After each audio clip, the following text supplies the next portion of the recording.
Welcome to the Corner House Collective podcast, episode 3, sponsored by Corner House Recording and Danny Hardaker Video. Today's guests are Anne Rutherford. Hi Anne, how are you? Hello, I'm fine, thank you. Thank you very much for coming on. I'm so pleased you said you would do when I asked you. How are you finding lockdown life? I've decided this is going to be our kind of opening question. How are you finding lockdown life? Are you finding time to be creative? Yes, I am actually, because I went through a couple of phases. From complete panic and kind of like, oh my God, this is the end of the world for the arts, and we've got to produce content online, but none of us are any good at producing content online. Oh my God, what are we going to do? And that kind of went on for a few weeks. And then we sort of calmed down. This was at Keighley Creative Space. And calmed down, got the hang of that, got a bit of funding in to produce some online stuff. And then I stopped working for them and started thinking about my own practice, actually. And that has been really good. Yeah, okay. That's a luxury. Yeah. Well, we're definitely going to ask you about various things to do with that. But the other guest we should get on as well is Kurt Wood. How are you doing, Kurt? I'm okay. How are you? Good, thank you. Yes, you tucked away there in the studio. Yes, the man. I can see you've just you've been doing some work on like physical work to do your like vocal booth as you've been doing there.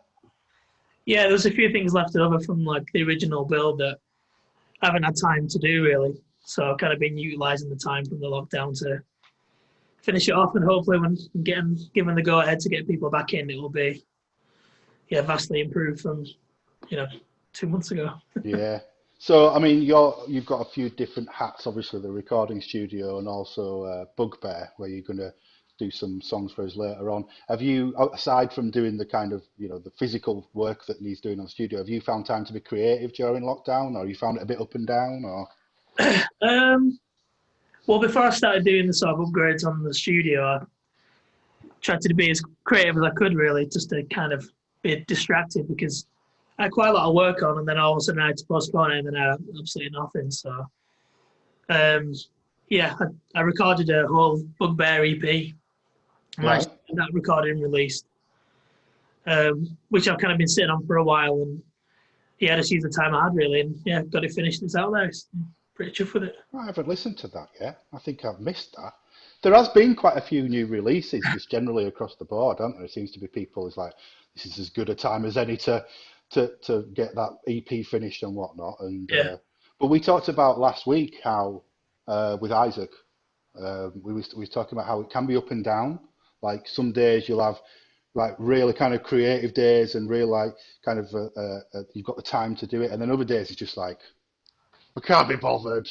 I'm just gonna sit and do no. Well, I've been taking days off whenever my partner has a day off, so she has 2 days off a week. So I make sure I take them off. Otherwise, I I think that's the key, isn't it? Yeah. Structure. Yeah. I definitely made a routine for myself, like starting work at 10, which isn't that early. Doing 10 till 6 in the studio or whatever, and just try to keep some stability. Yeah, really. Definitely. That's helped a lot. Yeah. Okay, so we'll move on. We're going to go over a few different things. First thing I want to look at, which we've got a link for, is the Arts Council. They've just released, they're distributing art activity packs. See if we can get the link up to look at that. Okay. And I wanted to talk a little bit about Arts Council and how we thought that they would, how their response to the pandemic was doing. And what do you think, Anne?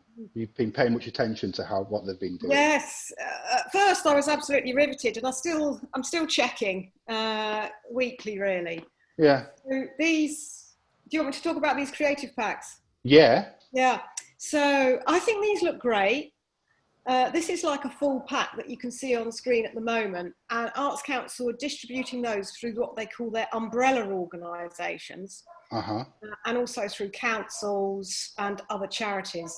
So our nearest umbrella organisation is actually in Leeds, which isn't very helpful, but the fact that these will come out to councils is probably a bit more helpful. They're definitely aimed at kids. Yeah. but they're fun. There's some good things in there. I had a look, and you don't just have to do drawings and stuff. Yeah. There's one where they ask you to go into the kitchen and make a self-portrait through objects in the kitchen. And I thought, yeah, that's great. That's kind of sculptural, and anybody could do that. They are pretty good. I've downloaded it. I've been doing it with my daughter. She's drawn herself as an alien. That's quite good. That was my other favourite. I liked that one. That was good. Yeah. And I think it's pretty obvious stuff, really, isn't it? But it's just a bit of a spurring on, I think, for parents to get their kids, because it is so easy to just stick a tablet in front of them or put them in front of the telly, isn't it? Yeah. And I mean, I think I'm not saying that. I think sometimes that's something that parents have to do. If they want to get anything done, it has to be done. But to get a little bit of a structured kind of activities that you can get your kids creative is great. So the other link I've got there is the 3-phase recovery plan. So that's just came out 3 or 4 days ago. We can get that link up.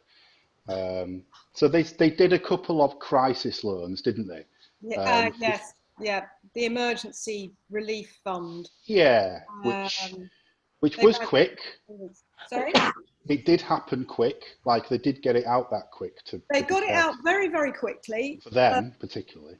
Yeah, and of course they had to cover three groups of people. So they had your individual artists, arts organisations are not regularly funded by the Arts Council themselves. In other words, surviving on project grants, which is what Keighley Creative Space and organisations like Settled Stories are. And then they had grants for the NPOs. So they had an awful lot to think about. And for about 2 weeks, you couldn't contact them. They were completely kind of working to put this together. And I was pretty impressed, actually. Yeah, I was. Yeah. There's a lot of boxes to tick. No, I didn't. But it's one of those things, isn't it? That I'm personally I'm quite new to the bidding for monies things, and I think there's definitely an art to it, so to speak, isn't there? But we talked about this last week, that a lot of grassroots music venues just don't go down that avenue at all. And it's wrong, really. They should do, and they should be, it's essentially a pie that they don't get a slice of, and I think that needs to probably change. There's a lot of very British culture comes out of like local venues, local grassroots music venues, and places like Keighley Creative Space as well. I think that there's a lot of kind of good stuff going on there that kickstarts other things, and it's easy to just think of theatres, isn't it, and opera, which do get a lot of money from the Arts Council, and forget the actual up and coming things, the seeds, if you like, that get grown. What about you?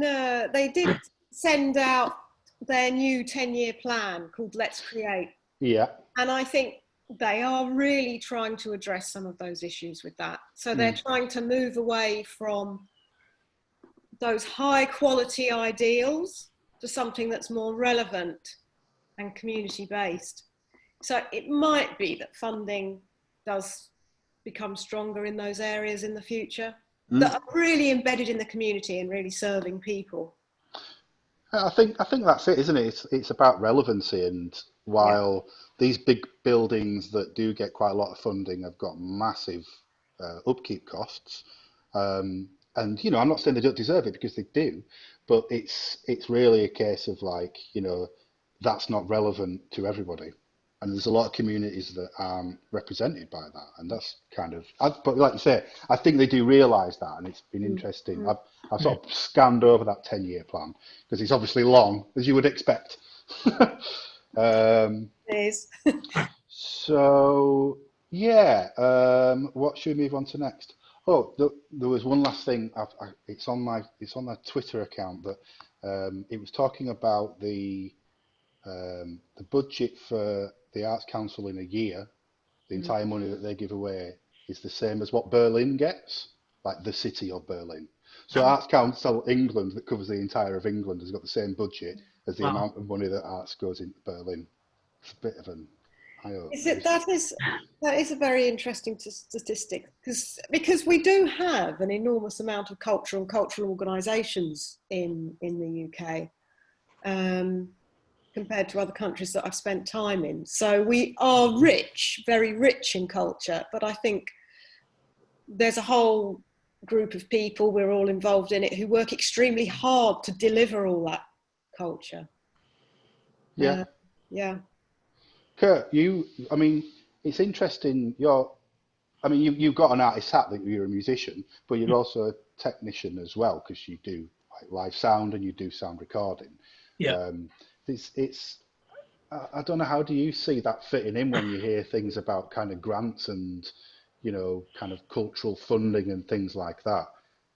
Have you ever thought about kind of going down that route a bit more? It's a bit of a weird one, isn't it? As I've never really known what angle to come at, to be honest. I did Yeah. apply for an Arts Council grant during COVID-19, and I didn't get it for whatever. They don't actually tell you why, because I've got so many applicants. Mm.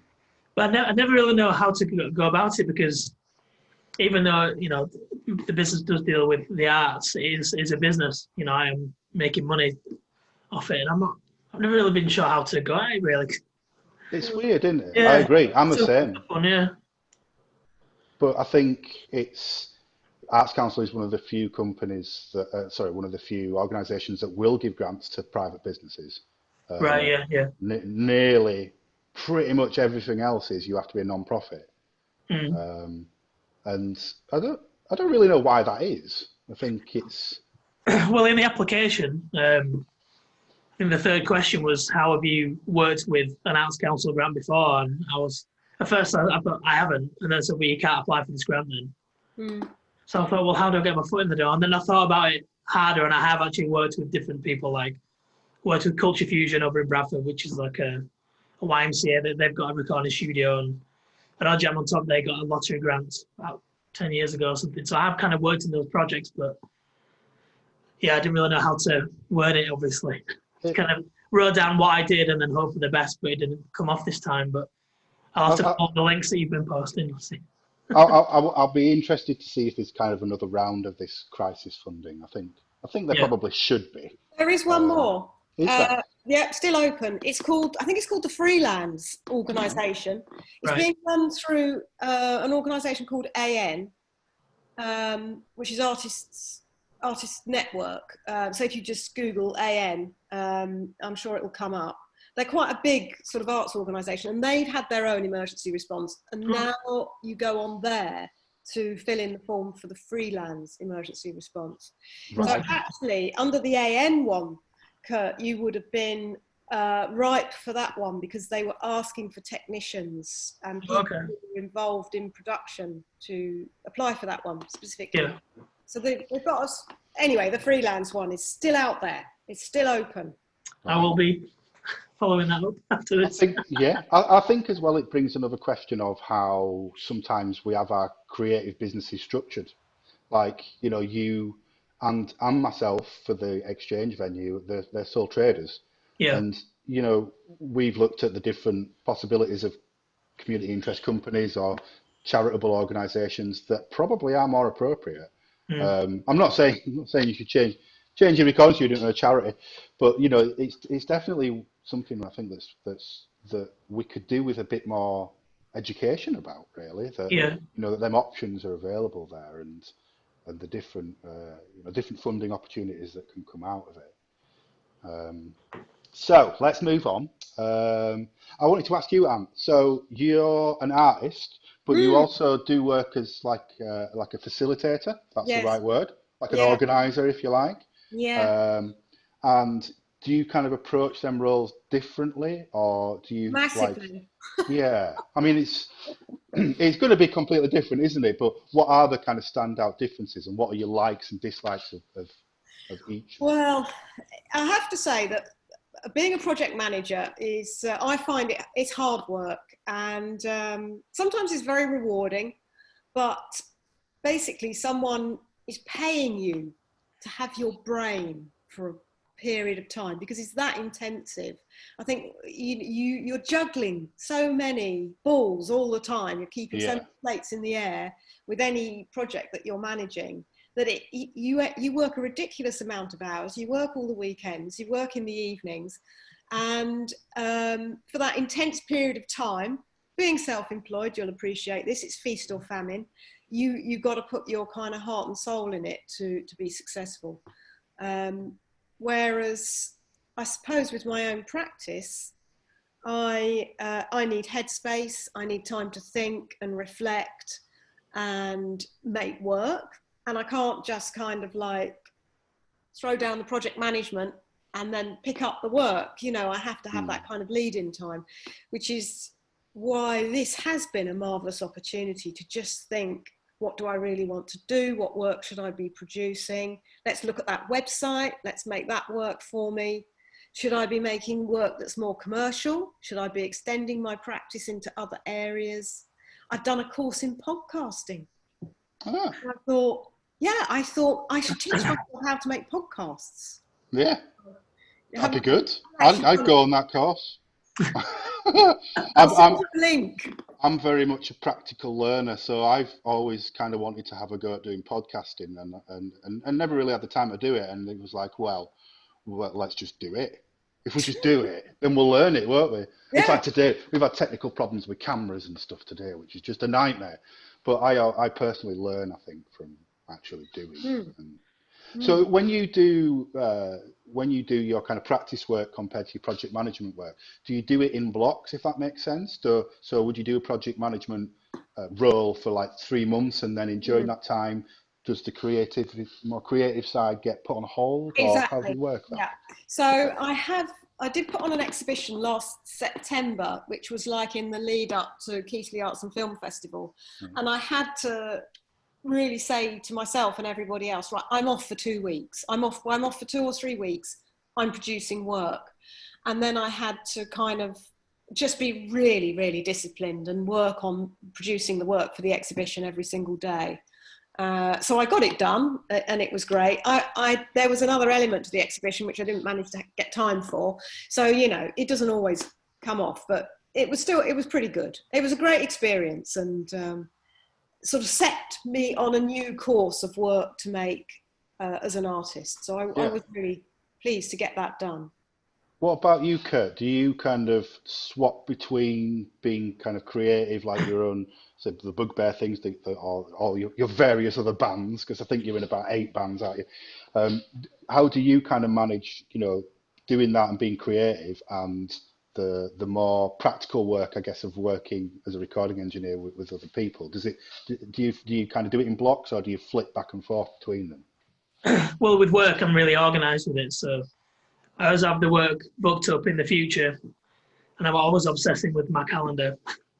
Yeah. I know I've got a couple of days off. I might just, you know, spend a day writing music or going for a run. That's just as important for me. My head in place. But it's just, but sometimes I'll have 2 weeks solid of work, and I know that I won't be able to sit down and do any writing. But usually, like, I'll only sit down to do some writing if I've already got a germ of an idea. I always come up with the germ of the idea in the morning when I'm still kind of half asleep, and that's before I go to work. So I'm always like noodling on the guitar a little bit.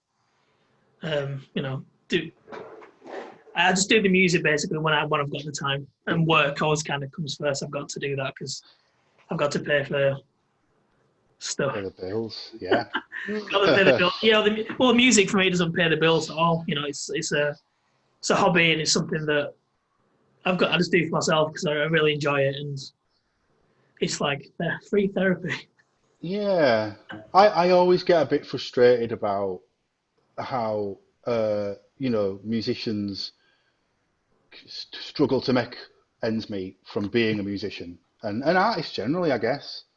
And I think it's I don't know, I find it a shame really that, and I don't think it's I think it's an English thing, you know. I think it's something that seems to be the case in England.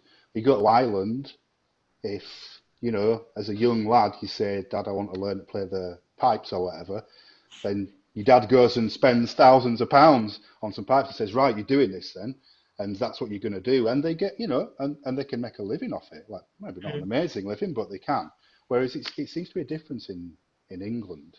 Definitely, I've toured on the mainland or Europe now, and I've toured in the UK, tons of times. And as a band who in the UK, the aim basically is to be a tour and exist in a band without putting your hand in your pocket. Really, that's really hard. You've got to spend the money to rehearse and record, and then you've got to press up your CDs and records and your T-shirts.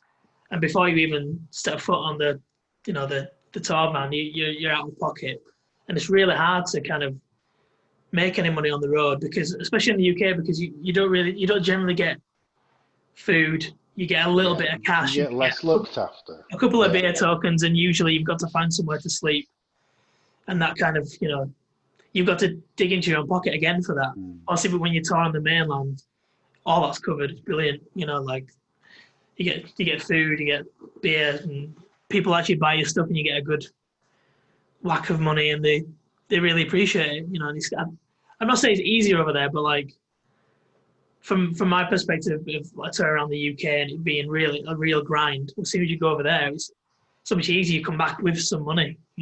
Yeah, which I think we need to change our attitudes with that. I think as kind of people that run promoters, as venues, and I think as the general public as well.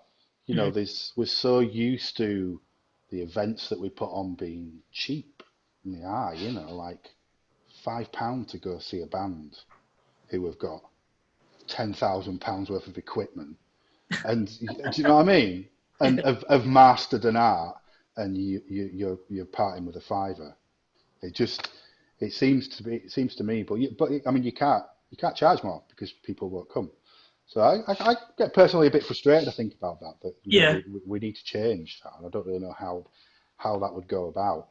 But it's funny, 'cause it's not like that in every venue, obviously, or in every city or whatever. But just in some places, you definitely don't feel welcomed. You feel like you're kind of a nuisance, or that it's an honour for you to be playing in this venue or playing to these people, whilst in some other places it's like you feel like people give you the time of the day because they're happy to be watching there. They feel lucky and they respect it. Whether they like it or not. Well, but you can have a nice attitude still, can't you? What is Absolutely, it? yeah, totally. Yeah. Nice to be important, but it's more important to be nice. Oh dear. Right, I'll tell you what. Let us move on to an advert. So if you guys need a break, then you're welcome to. We're going to talk about our first sponsor, which is Corner House Recording Studio. And we'll get the video up for that. Here we are. So I was thinking about this. There's quite a lot of home recording. Basically, people are really struggling to get hold of audio interfaces and things like that and recording at home. But there's nothing that will actually beat a room that sounds right and, the equipment that sounds right as well. Yeah. So Corner House Recording Studio is run by Kurt, and I know he's one of our guests today. So, we're kind of dropping it in, but he's been sponsoring these first 5 episodes. So we might as well talk to you a bit about it as you're here. So you're finishing off the live room, and you specialise a little bit in, or one of your specialities is live recording, as in having the full band playing at the same time, isn't it, Kurt? Tell us about that. Yeah, I mean, I think I kind of specialise in that because that's how I've always preferred to record. As a band, you write the songs together in a room. You play them on stage together.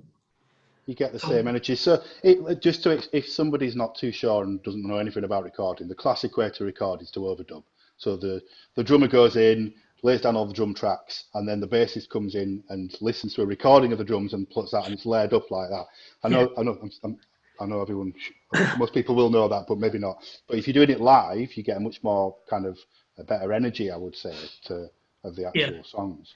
It depends on the band as well. It's not kind of not the same for everybody, but the band that were actually just on screen a second ago, Box Jellies, they're kind of like indie punky sort of band, and I've recorded them in the past where we start with the drums and then you do the bass and the guitars and you layer up like that. But it sounds great when it's finished because they're a great band.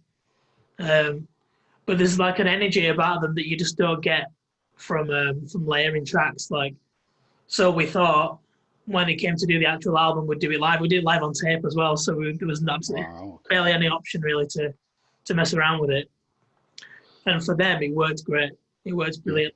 But I've also just finished recording an album for a band called Hollow Earth, a local band in Keighley, and they're a very technical sort of proggy metal band.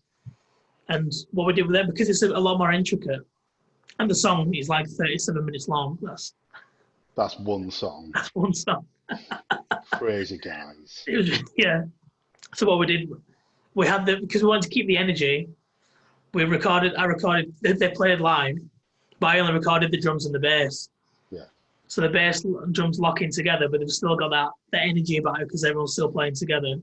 But then we got rid of the guitars and then we re-recorded the guitars and did a bit of layering, and that worked out really well for them. So that kind of process worked for them great, but for like a punk band, it might not work. Yeah, exactly. That's it. And I think that's the thing, isn't it? As well, it's about finding the right methods that suit the sound that you're after. Definitely. And that's something that you need an experienced engineer for, and somebody that's been through this. Yeah. And I mean, I think recording at home is great, and obviously the technology's come a long way since I was a nipper to be able to do that kind of thing. Yeah. The first time I made any kind of demo was on a portable cassette recording. We just put it in front of the bass drum and went hell for leather. It sounded terrible. We just didn't understand that that's not how you made a record, No, that's it. Oh, you love it, you learn, don't you? But yeah, thanks for sponsoring the episodes anyway. Welcome. What's your website address? cornerhousecornerstudio.co.uk? I went with .com actually. Whoa, you got both. That's brilliant. So people should definitely talk to you if they've got a project they want to record. And thank you very much for sponsoring. Right, I think we should get our other guest on. Can we get Rose in the conversation? Hello. Hey, hello Rose. Hello, Michael. How are you? I'm really good, thank you. Good. So our opening question that we're asking all the guests, how have you been in the lockdown? Have you been able to use it creatively? Yes, I've been very productive. I've also learned a lot about listening to yourself at this time. So instead of it being like, get productive, you've got this time, it's been really important to use it as downtime. And now I actually feel more ready to go back into the busy and bustling world because I've just spent 2 months working inwardly. So yeah, it's like meditation and meditation. like that, yeah? Okay. Getting good at meditation because it's a skill. I've done a lot of guided breathing. Okay, so I discovered a guy called Wim Hof online, and I don't know if anyone's heard of him, but if you're struggling with anxiety and things like that, Wim Hof's guided breathing exercises on YouTube are excellent for that. I'm gonna look some of that up. I think my wife's a CBT practitioner for the NHS, and she more or less prescribes guided breathing and mindfulness as for anxiety, and that's very much evidence based. So it's good. So you're going to do some spoken word for us later on. I should mention for people that don't know that Anne and Rose have met before. In fact, they're mother and daughter. So it's a family show today. Some people might not know. It's true. So let's talk. Let's talk a bit about CAF, Keighley Arts and Film Festival. Oh yeah. So we were both involved, me and you, and you, Kurt, last year, and it was great. It was a great success. It was the first one. You were project managing the whole festival. I project managed it. Did a good job. Yeah, Jenny Wilson was the producer in That's right. 2019. So she put together the kind of formula, the programme, right back in January, February 2019. And then they brought me in to manage it from June. That's right. Yeah, yeah. And have you done kind of things like that before, or like on Yeah, I've project managed programs and artistic programs, and even put on music shows and things like that for Fabric. When I used to work for Fabric in Bradford, right. Yeah. they're no longer with us. Yeah. And then I worked for East Street Arts for years as well, managing a big project for them. So, you know, I've never done a festival. Yeah. I fancy doing a festival. This would be great. And it was. It was good. It's tough when there's multi locations, isn't there? Yeah. And obviously lots of different people and stuff. But Mm. it's obviously it's been scaled back quite a lot for this year. Yeah, which is a shame. And I think, you know, we'll come back next year and do something exciting, I'm sure. But CAF Intimate, tell us about that. That's is that basically instead of the Arts Festival, the physical Yes. Arts Festival? The basic problem erupted in the first few days, really, of the coronavirus and lockdown, in that the Arts Council took away the project funding that we needed to run the festival 6 to 9 months later. So immediately we kind of had the rug pulled out from under us. And then the project grants might come back this autumn, might not come back till next year. So we need to be able to apply for something that responds to the environment we're in right now. And so the only thing we can do really is online, some kind of online delivery. So we then looked at the artists that we were working with, and for what would have been the proper Keighley Arts and Film Festival. And we came up with this idea of the intimate delivered straight to you in your front room, on your television or device or whatever. And so we've got a few acts. Would you like me to describe who we've got? Yeah. Go ahead. We've actually got Rose. That's a coincidence. I made suggestions as to what they went with the programme, and let the directors choose, because obviously, you know, I can't say, oh, let's have my daughter. But we've got Rose and her partner, Brian Diggle, performing. I think they're going to do some covers for us, and they're going to do some kind of mimes and something theatrical from their home to your home. And we've got Nabila Ahmed, who's a spoken word poet who speaks several languages. So we really wanted to work with her because she can talk to different communities.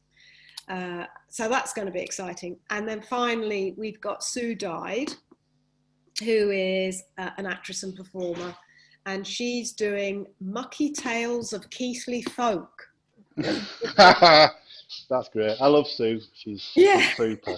Yeah. Tales of Keighley Folk. So this is going to be all sort of like live streamed to people's houses. Yeah, I think so. I mean, obviously on the internet. Yeah, some of it will be pre-recorded, and maybe some of it will be live. I think we'll experiment with different formats, and it'll go out probably September and October time. Cool. That sounds really good. Yeah, I think it'll be lovely. So, Rose, you're going to do a spoken. Do you want to do your spoken word part now, and then we'll have a chat with you afterwards if you've got something prepared for us, haven't you? Okay, I do. I have a poem that reflects sort of the phases of panic that Anne mentioned earlier on in the podcast, but it was written right in the thick of lockdown in April, when you didn't really see anybody about and everybody was quite worried. It was quite a scary time, and it's certainly when I felt the most locked down. So it's called Quarantine Dreams, and it goes like this. Slowly, you put your mind back together like a porcelain doll with a broken skull and only a vocation to mend. Fragile, short-lived creatures, on the front line or in the boardroom behind, held together by 100 billion nerve strings, each prone to destruction by fear alone. For some death, whilst others just begin to feel alive. For some death, whilst others just begin to feel alive. In the neighbourhood, a new tender begins to be used, the currency of love. An old theme unearthed from the beating heart of the land. A vibration felt in everybody's feet. Hara Maries, stay in happiness. Song is reclaimed, slogans are chanted. Nobody moves but Mother Nature herself, unspoiling the air to reveal a spearmint sky. The outdoors is a tonic, I finally remember. It was under my nose the whole time. And on April 7th, the moon hung so full and low, it was as though it held a whole galaxy of sorrow in its core, our sorrow, so that we could all have one night's uninterrupted rest and wake replenished and finally know the opposite feelings of anxiety and strife, bliss and contentment. That's it. Hey, good. Thank you. Oh. I think that's brilliant. I think it does. It really gave a proper feel of what it's been like going through the whole lockdown thing, and the kind of anxiety that comes out of it, but also like a lot of positivity as well. That you can. It's been an odd growing experience, I think, for everybody. Yes, I agree.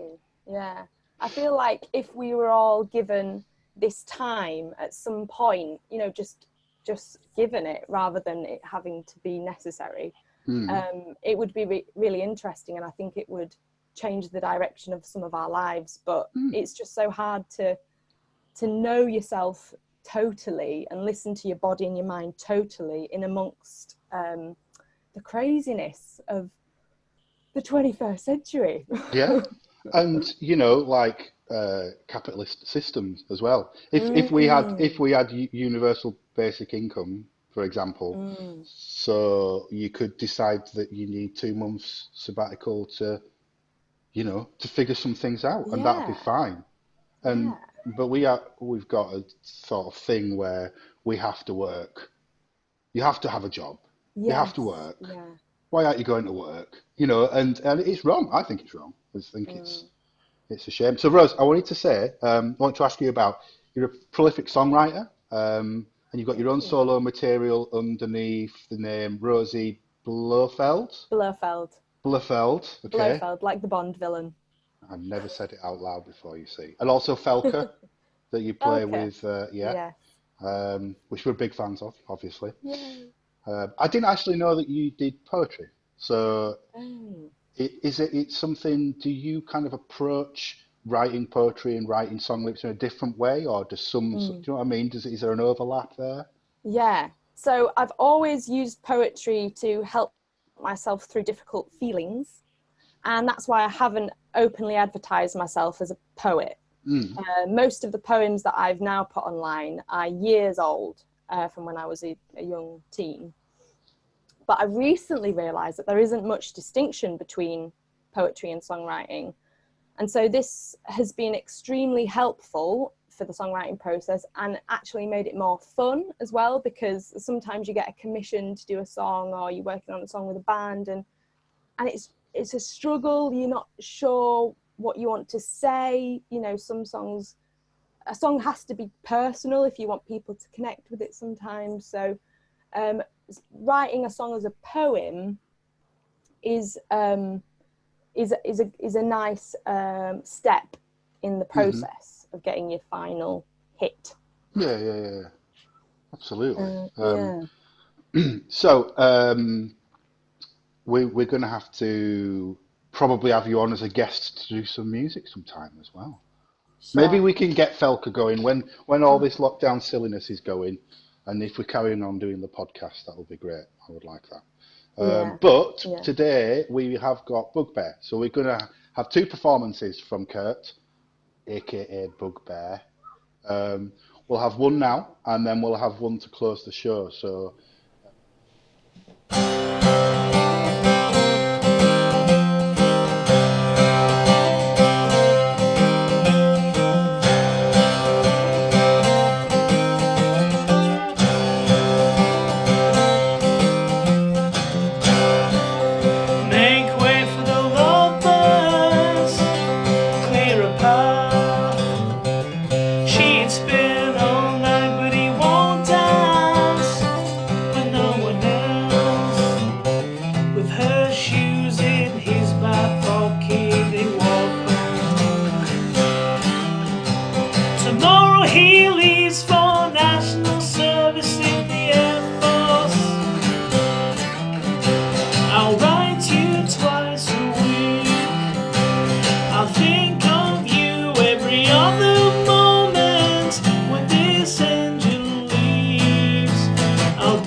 I think of you every other moment when you take your leave. Come home and dance with me, and I'll live life again.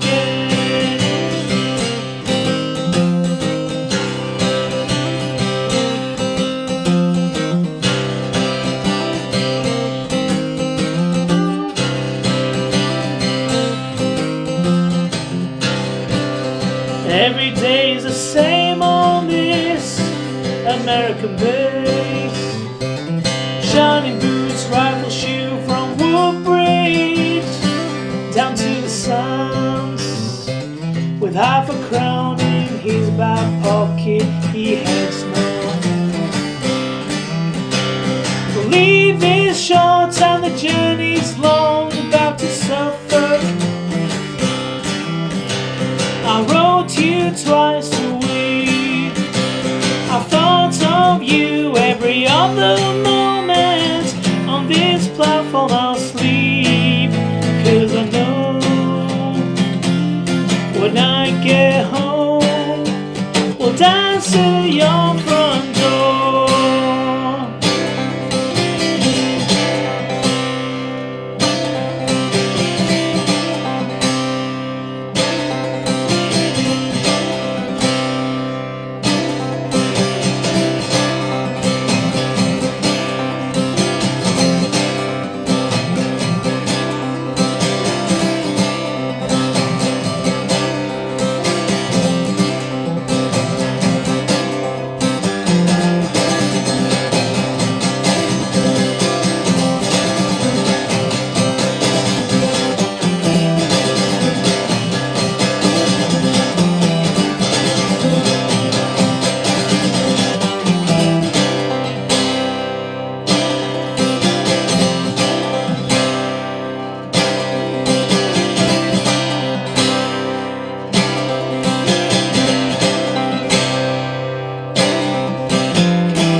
Amazing. Thank you, Kurt. Thank you. So I found this link which I wanted to bring up. It's a Wikipedia link on Barbecue 67, and I just never heard of it before. It was really weird. It's the world's first rock concert, or it's kind of, we think it is, and it was its anniversary this week, I think. Have we got that link we can bring up? Because look at the lineup: Jimi Hendrix, Cream, Pink Floyd, and then some Zoot Money and his big ball band, and then I can't read the middle. Oh, Gino Washington. It's like, and it was in Spalding, which is a little town in Lincolnshire that you go through. £1. £1. Pay on the door. There you go. Yeah. And apparently it was like a complete shambles, and the sound was terrible, and it was in some kind of metal shed and really hot. But yeah, I just thought it was quite funny that and just randomly link that. I'd never heard of it before. So you say this is the first like festival sort of? It's kind of been thought of as the first rock festival, yeah. Right. Yeah. All of which have been cancelled this year, which is crazy. Do you think? I mean, I've not really, surprisingly, heard of any of the kind of the companies that put on these big festivals. They seem to have all been able to keep it going till next year, which is amazing. I mean, hopefully they will be able to carry it on for next year. I know like people like Beat Herd are obviously a local festival to us. They've not that long ago rescheduled to next year. I think they were holding out, just hoping. But it's financially absolutely crippling, and I'm so glad I don't run a festival company.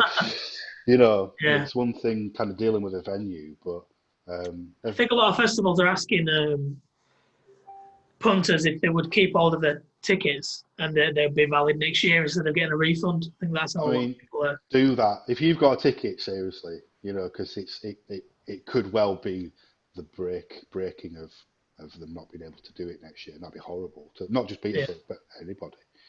Was there anybody going to a festival that's been cancelled? It's going to go see Rage Against the Machine at Leeds Fest. Yeah, Leeds Fest. And I haven't been to Leeds Fest for years, but yeah, someone bought me a ticket, so I wasn't going to say no. there you go. Yeah. Were you going to go into any music festivals? I hadn't booked any. Last year we went to Kendal Calling. Oh yeah, yeah. But it got a little bit bigger. We went to it a few years ago and we really enjoyed it, but it's suddenly grown. Mm-hmm. And I don't like them so much when they grow, because they just suddenly take on this commercial aspect, and they're just not quite as much fun. That's yeah. Great. But I think, just to go back to that you had up there, the name barbecue for a festival is great. Yeah, it's good. That. There is 2021. Didn't One Unit, Alex from One Unit, didn't he do a punk rock barbecue theme thing for a while? I think he was putting on some events that were kind of like punk gigs, but there was a barbecue, and it was a theme, But I guess back then it's like, why have we got loads of bands playing in a cattle shed, and you have to give it some kind of theme to hang from, don't you? What about you, Rose? Have you missed any festivals or anything this year? No, I'm really bad. I don't do the festival thing. Yeah. I need to, though. Every year, everyone's like, right, we're off to the festivals, and I'm like, bye, think of me. So one day I will, though, and I'm sure I'll be stuck like glue to the group. So you'll have to let Tanisha know that. Yeah. Bring a lead. Absolutely, yeah. Right, we're going to do another advert. Can we do our second sponsor? We've got a link we can throw up for that, and that is Danny Hardaker Video. Danny's a videographer, so if you need any kind of anything recording, basically visually, then he's your man. I'm going to tell a really good story. I think I'm going to tell this. Yeah, I've started now, so I'm going to have to do. So Danny did some of the recording for Keighley Arts Festival, and maybe let's knock that sound off actually.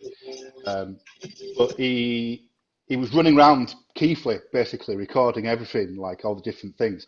And I had piece artists playing outside Musician Centre. It's like 30-piece kind of brass band, and there wasn't many people there, so we were going to make it into a video.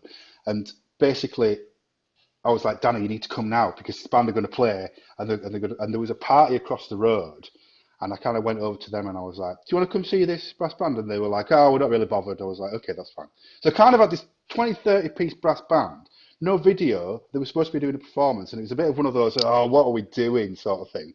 Danny's not here. I was like, guys, just start playing. So they started playing. The entire venue across the road spilled out onto the road just as Danny came round the corner with his camera, and I was like, yes! And we made a great video moment, and it was brilliant. But he takes such good footage, like sort of drone things as well. I know he's kind of got into doing things like that. His editing is spot on, and that's obviously can just make or break. Getting the shot is one thing, putting it together is another thing. And he's really easy to work with as well. He's a good lad, Danny. So Danny Hardaker Video, check them out if you need them, and we thank them for sponsoring this episode of Corner House Collective podcast. So I want to just go over a bit about Corner House, because I realised that I've called it something and I've never referred to it. And I guess this is a little bit of self-promotion, but whatever. But so Corner House is like the building that contains Kurt's studio, Corner House recording studio, the Exchange music venue, a musician centre, teaching, so music teaching. And it's something that we want to get new people into working with us. So we want to kind of like, we've got units to let out, and we want new creative businesses to come in and do things that will work alongside all the other people in here.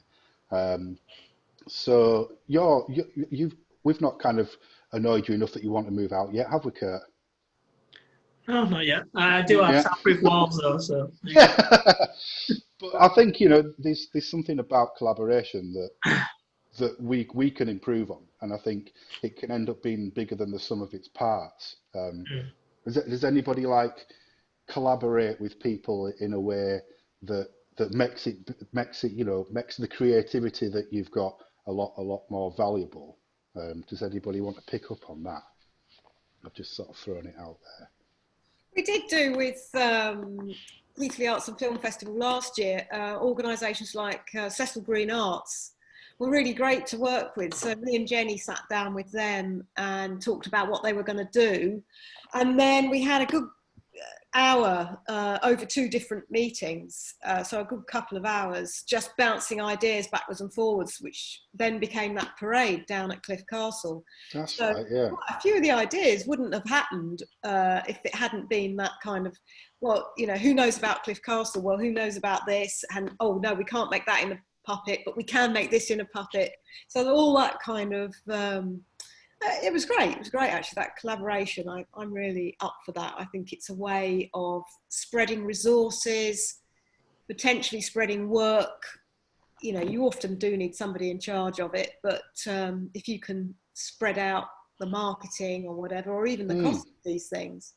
Yeah, absolutely. Similarly with yourself, actually, we work pretty well Yeah. together.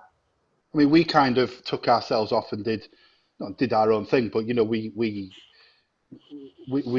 planned our own kind of events, and then we came to you and we're like, we've done all this. Are we good? You know, Yeah. and you were like, yeah, brilliant. And I guess that was a different, almost a different way of working, but it worked really well. I think it sometimes is a bit of a step for people to start being collaborative and creative, because you lose control, don't you? Yeah. And Yeah, you have to be prepared to meet compromise. Yeah. halfway. Yeah.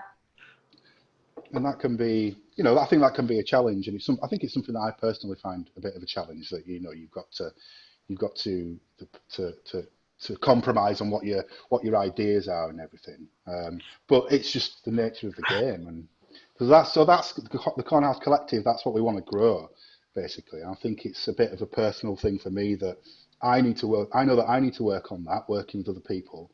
And so the building that we're in, I think we can get new people in and do stuff. And it could be anything, you know. I'm kind of interested in talking to anyone who wants to do anything that's going to fit alongside what we've got going on. So we will see. That's all to carry on when we reopen, whenever that may be. Okay. Is there anything else anybody wants to talk about? Because I'm going to tie it up soon, I think. We've covered quite a lot. It's good. Would you all like to take just 2 minutes to give a plug to what you've been working on, or your website, or Facebook, or Instagram, or anything? And you go first. Oh, right, okay, so I have been working on my website. It's not finished, but it is annrutherford.co.uk, nice and simple, and without an E. I've also would like to plug Settle Stories here in Settle, that have got a festival coming up on the 1st of August. So once again, an art festival that's turned it from live events into online events. And then Keighley Creative Space as well in September and October. Watch out. Absolutely. Rosie? Nice. Yeah. I'll definitely be coming to that, Mum. See you there. I just also want to say thank you so much for having me on, but I'm so amazed by the work you already do at the Musician Centre, at the Exchange, at the Corner House, for Keighley, all the art stuff you do for Keighley. And supposed to be plugging yourself here, not me. I'll get to that, but okay, I'm just well, thank you. I feel so much passion for the people in Keighley, and us all getting together and integrating what we do is just a next level idea. So that's going to be amazing. And as for me, I've got a release coming out just at the end of June called Lavender, and it's a song I entered for a competition by Yorkshire Sculpture Park, and it was to create a nature tune. So it should be a very relaxing tune. We actually recorded some birds, so it's mainly just the birds singing, and not me. But Awesome. listen Well, out for that. that's going to be at Yorkshire Sculpture Park. No, sorry, Oh, it's that's not. a competition that Yorkshire Sculpture Park have released. Cool. So. Ah, nice. Kurt, tell us your bands, all the bands that you're in, all their website addresses. Let's not do that. So many. Well, I'll tell you what, actually, band-wise, Felka have got a new EP coming out. We do. And then we They recorded, do. we recorded it in the studio. We also collaborated on that, and it's classic Felka, but with some drums and bass on it, basically, with some punch. It's sick. So that'll be coming out. I'm not sure when. Probably when isolation's over, so we can get on with some promotion and some videos and stuff. But that's great. Like, I'm really, really happy with that. It's come out really good. We achieved what we set out to do, so that's cool. Is that recorded and finished? Yeah. Ah, that's good. Yeah. The songs are brilliant. Yeah. Yeah, brilliant. Okay, so you're going to help us finish off with the song then, so you can go get ready to play that now.